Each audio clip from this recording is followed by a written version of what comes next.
साफी साहब, अब लगता है कि नवाज शरीफ साहब की वापसी की जो खबरें हैं ये चहमगोइयों से आगे बढ़ गई हैं। या सादिक साहब की सुने तो वो कहते हैं कि नवाज शरीफ को लेकर ही लौटूंगा, नवाज शरीफ वापस आएंगे। कुछ रहनुमा कहते हैं कि जब तक उन्हें इंसाफ मिलने की उम्मीद ना हो उन्हें वापस नहीं आना चाहिए। साद रफीक साहब भी कहते हैं कि उन्हें अभी वापस नहीं आना चाहिए। क्या वाकई मंसूबा बन चुका है, डील हो चुकी है या डील हो रही है कि अब ये तय हो चुका है कि नवाज शरीफ ने वापस आना ही आना है? जी, मेरे ख्याल के मुताबिक और किसी हद तक इतलात के मुताबिक वो वापसी का मंसूबा बना रहे हैं और वापस आके ज़ाहिरी बात है उनको पहली फुर्सत में जेल जाना पड़ेगा। वो मेंटली तैयार हैं, रेडी हैं कि वापस आएंगे, उन्हें कोई फूलों के हार नहीं पहनाएगा, वो सीधा जेल ही जाएंगे।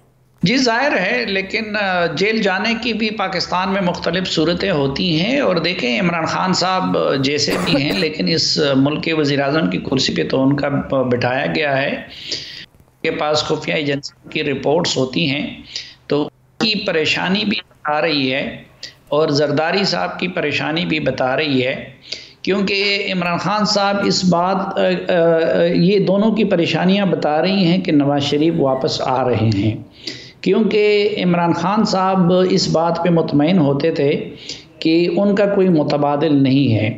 तो जब जरदारी साहब को डील मिलती है या वो ज़रा ऐसा तासुर देते हैं कि उनके राब्ते वगैरह तेज़ हो गए हैं, तो ज़ाहिरी बात है इमरान खान साहब परेशान हो जाते हैं और फिर वो जरदारी साहब और पीपल्स पार्टी को निशाना बनाते हैं। अब जब नवाज शरीफ साहब अगर जरदारी साहब के नक्श कदम पे चलते हैं तो फिर मुफाहिमत के मामले में तो ज़ाहिरी बात है कि वेट तो मुस्लिम लीग नून की ज़्यादा है, तो उधर जरदारी साहब भी परेशान हो जाते हैं कि भाई मेरा भी मुतबादिल मिल गया, यानी अपोजिशन के अंदर। तो इस वक्त एक तो ये कि जरदारी साहब भी परेशान हैं और इमरान खान साहब भी परेशान हैं, तो इन दोनों की परेशानी हुकूमत तो ये समझती है कि ये सियासी स्टंट पर इस्तेमाल कर रहे हैं, क्योंकि नवाज शरीफ की जो वीज़ा एक्सटेंशन की दरख्वास्त है वो अपील में है, तो इसीलिए ये तासुर देने के लिए कि मुझे निकाला नहीं गया वहाँ से, मैं खुद आ रहा हूँ, तो इसीलिए ये खबरें फैलाई जा रही हैं नून लीग की तरफ से। देखिए, मेरे ख्याल में पाकिस्तानी सियासत को जो लोग करीब से जानते हैं वो सब ये राय रखते हैं कि अपोजिशन में हो के सियासतदान या सियासी लीडर जेल से बाहर, जेल के अंदर ज़्यादा ख़तरनाक होता है हुकूमत के लिए, और फिर मुल्क के अंदर हो के ज़्यादा ख़तरनाक होता है वो मुल्क से बाहर होने की सूरत में। तो नवाज शरीफ साहब अगर किसी मुफाहिमत के तहत पाकिस्तान आते हैं तो उस सूरत में भी इमरान खान साहब की परेशानी बजा है, उसका मतलब ये होगा कि उनका मुतबादिल मिल गया। और अगर वो बग़ैर डील के भी आते हैं और जेल चले जाते हैं तो उस सूरत में भी इमरान खान साहब और हुकूमत के लिए परेशानी का बायस होगा, क्योंकि इस वक्त मुस्लिम लीग नून के कारकुन को और उनके यहाँ पे मौजूद लीडरों को जो ताना मिलता है कि तुम्हारा लीडर तो भाग के बाहर बैठ गया है, तो एक तो उनके लिए वो ताना ख़त्म हो जाएगा, दूसरा उनके जेल के अंदर जाना उनके वर्कर को मुतहर्रिक कर देगा, और पाकिस्तान के अंदर जो लीडर जेल में जाता है तो उनके साथ हमदर्दियाँ डेवलप हो जाती हैं पाकिस्तानी कौम की। तो वो बगैर डील के अगर आते हैं और मजबूरन आते हैं तो उस सूरत में भी वो हुकूमत लेकिन अगर के लिए किसी डील के नतीजे में आ रहे हैं, तरफ उनकी ताहयात नहली है, एहतसाब अदालत से उन्हें 2 केसेस में सज़ा है, 10 साल की सज़ा है, तो ज़ाहिर है 2018 में सज़ा हुई तो 2028 तक तो वो प्राइम मिनिस्टर बन नहीं सकते। तो आपको लगता है कि अगर जो डील की बातें चल रही हैं तो फिर ये डील जो है वो शहबाज शरीफ के तनाजुर में ही हुई होगी डील? नहीं, देखे, पाकिस्तान में कुछ भी किसी भी वक्त हो सकता है। अब इसके बाद तो नवाज शरीफ साहब पे कोई कत्ल का इल्ज़ाम नहीं है, पिछली मर्तबा उन पे आर्मी चीफ को खाकम बदहन कत्ल करने का या उनके जहाज़ को गिराने का इल्ज़ाम लगाया गया था, फिर उनको उस वक्त भी अदालतों से सज़ाएं हुई थी, लेकिन हमने देखा कि जब फैसला हुआ तो उनको बाहर जाने दिया गया और वो सारे मुकदमात और वो सारी सज़ाएं वो बैक जुम्बिश कलम ख़त्म हो गई। और फिर मुशर्रफ साहब कहते थे कि जी बस उनको नवाज शरीफ को और बेनज़ीर को माजी का किस्सा समझे, उनकी वापसी नहीं हो सकती। और हमने देखा कि वो इस मुल्क में वापस आए भी, और फिर उसके बाद वो वज़ीर आज़म भी बन गए। इस मुल्क में हमने ये भी देखा है कि जरदारी साहब जेल में होते थे और जेल से रिहा होके सीधा उन्होंने जाके ईवान सदर में वजारत का हलफ उठा लिया। तो इसी तरह कुछ अरसा कबल हमने देखा कि आप देखिए कितनी छोटी छोटी कानून जराइम में लोगों को सज़ाएं हो जाती हैं, लेकिन इमरान खान साहब सिविल नाफरमानी का ऐलान करे, PTV पे हमला करे, सुप्रीम कोर्ट की बेहुरमती करे, उनको कुछ नहीं कहा जाता।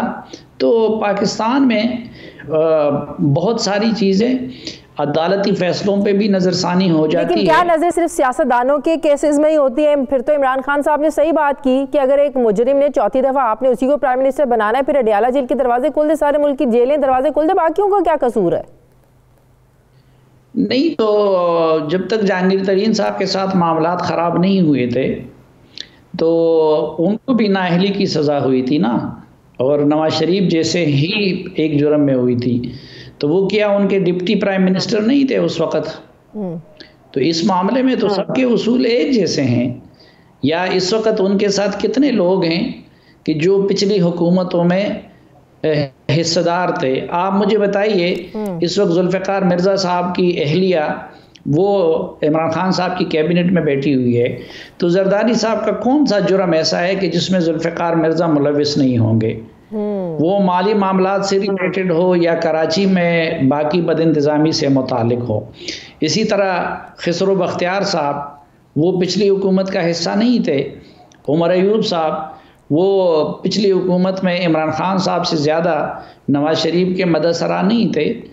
तो पाकिस्तान में तो ये सब कुछ वो चलता है। या अगर वो अपनी तलाशी नहीं दे सके थे तो कौन से मुल्क में ऐसा होता है मुझसे और आपसे जो है अपनी इनकम के एक एक पैसे का हिसाब लिया जाता है? सही। अच्छा साफी साहब, ये रशीद साहब का कॉन्फिडेंस क्या बताता है कि वो कहते हैं कि हमारे सर से तो हाथ उठा नहीं है, हमारे इदारे जो पॉलिसीज बनती हैं वो 20 दिन के लिए नहीं 20-20 साल के लिए पॉलिसीज बनती है। तो इनको कॉन्फिडेंस क्या बता रहा है शेख साहब का? नहीं, शेख रशीद साहब देखें वो पुराने सियासतदान हैं और वो इस हुकूमत के वफाकी वज़ीर हैं और ज़ात की हद तक उनको कोई ख़तरा नहीं है।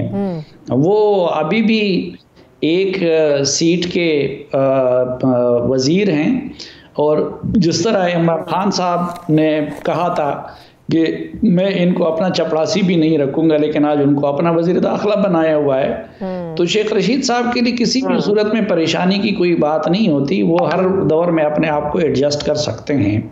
और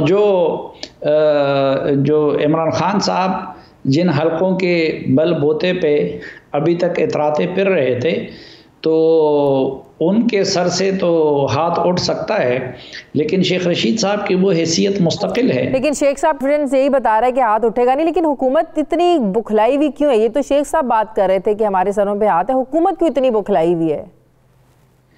तो सियासत में तो यही होता है कि आखिरी वक्त तक एक तो जो लोग कुर्सियों पे और इक़्तिदार के उस पे बैठे होते हैं तो उनको अपने इर्द गिर्द के लोग और चमचे और खुशामदी गलतफहमियों का शिकार रखते हैं। सही। और दूसरी तरफ ये भी होता है कि उनको इस तरह के ख़तरात भी, तो इस वक्त आप देखें तो वाकई अगर कोई परेशानी नहीं है तो फिर इमरान खान साहब इस तरह के बयानात क्यों दे रहे हैं, फिर उनके बाकी वज़रा इस तरह के बयानात क्यों दे रहे हैं? तो उससे तो लगता है कि वो परेशान भी हैं, लेकिन वो ज़ुबान से तो ये नहीं कहेंगे कि हम या परेशान हैं या हमारी हुकूमत जाने वाली है या हमारे सरों से हाथ उठने वाला है। लेकिन मेरे ख़्याल में इमरान खान साहब ने जो कुछ किया मईशत के साथ, सही, और उन्होंने जो कुछ किया पाकिस्तान के ख़ारजा पॉलिसी के साथ और ख़ुद पाकिस्तान के रियासती इदारों को जिन जिन अजीब व गरीब आजमाइशों से उन्होंने दो चार किया, तो उसके बाद भी अगर वो लाडले रहते हैं तो फिर हम उन इदारों की सब्र और अज़ीमत को सलाम पेश करेंगे। बहुत शुक्रिया। सीनियर ज़ियाकार सलीम साफ़ी साहब मेरे साथ